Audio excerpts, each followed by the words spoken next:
ইসলামের নাম, যারা স্বাধীনতার বিপক্ষের শক্তি ছিল, যারা স্বাধীনতার সময় নারী ধর্ষণ, মানুষদের দাঁড় করিয়ে লাইন দিয়ে দাঁড় করিয়ে গুলি করা, এই সমগ্র কাজ যারা অপকর্মের হোতা ছিল তাদেরকে অবলম্বন করে তারা অগ্রসর হতে চাচ্ছে। তাদের সাথে এখানে আছে কারা, সেদিকে একটু দৃষ্টিপাত করি। তারা এখানে বয়ান কি সৃষ্টি করেছে, তাদের বয়ান হচ্ছে তারা এই দল করলি বেহেশতে যাওয়া যাবে, মহিলাদের শিখাচ্ছে।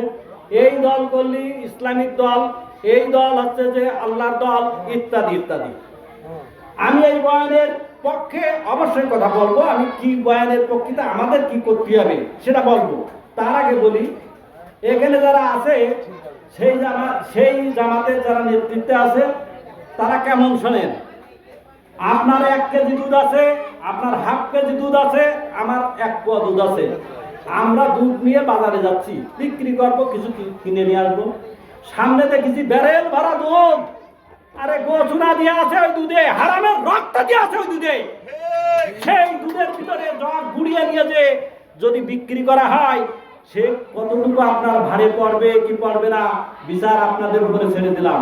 আমি বিচার করার মালিক না, আমি করতেও চাই না। আর ওই বয়ানের এন্ট্রিতে কি বিএনপি করে উন্নয়নের রাজনীতি, সেই রাজনীতিটা কি?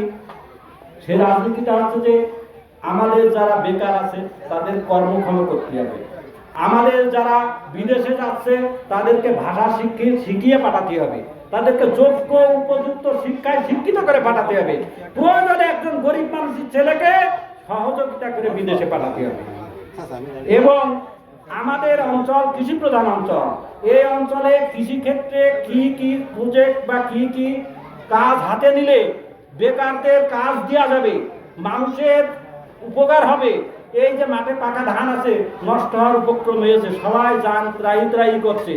এই ধানটা কি অন্য দেশে হলে বিভিন্ন পদ্ধতি আছে, এমন মেশিন আছে কেটে চলে যাচ্ছে, ধান বস্তা বোঝাই হয়ে পড়ছে, খুঁটে নিয়ে অন্য গাড়িতে খুঁটে নিয়ে চলে আসছে।